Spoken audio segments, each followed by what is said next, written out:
What do you have in your life that's so worth living for, you'd be willing to die for it? We've got a generation that hasn't been given a sense of direction from the culture in which they live. But when I talk with students, they all tell me they want to be people who make a difference in the world. And we need influencers in politics, influencers in science and medicine and academia and all of these areas.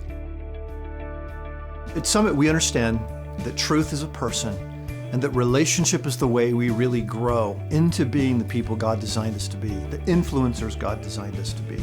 And we believe the DNA of influence is a double helix. There are two strands to it, truth and relationship. I thought I had all the answers when I came. I thought that, yes, I would add to my knowledge and, talking with speakers and stuff, but I didn't expect my faith to be challenged in the ways that it was. Relationships, you just got to jump into them sometimes. And that's what we do here at Summit. We just start off strong and keep going strong the whole time.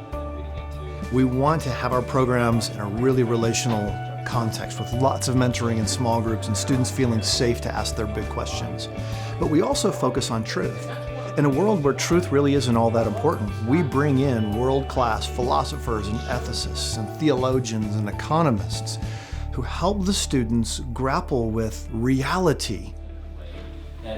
Really like Dr. Yuan just because he really touched and talked on subjects that I had really struggled with before. You proclaim what he's done in Christ. I really loved being challenged by Dr. Shawn McDowell. He pretended to be an atheist and we had to try and convince him to become a Christian, and that was really challenging and a really eye-opening experience.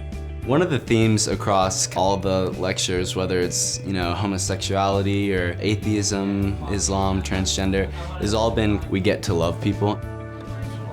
When students leave the summit, I want them to be focused on loving God with all their heart, soul, mind, and strength, and then loving their neighbor as themselves by being the kind of people who speak truth in a culture of lies and who walk alongside people when the rest of the culture seems so alienated. If they can do those two things, I have no doubt they will influence this country for God's greater glory, and it's going to be incredible. We want to work hard in studying with our minds, but we also want to play hard by exercising our bodies and being together in community.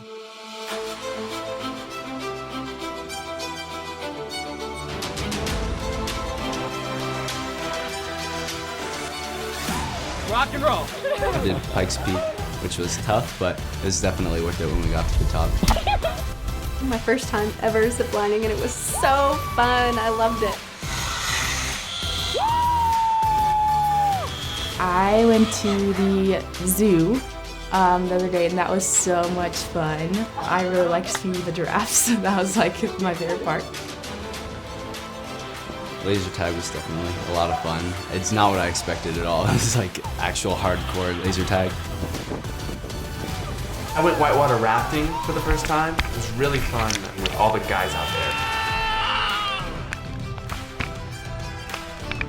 So I was kind of I don't know about sports time, but then it was cool because when I actually did a sport, I got to meet more people. Volleyball, football, frisbee, just playing around.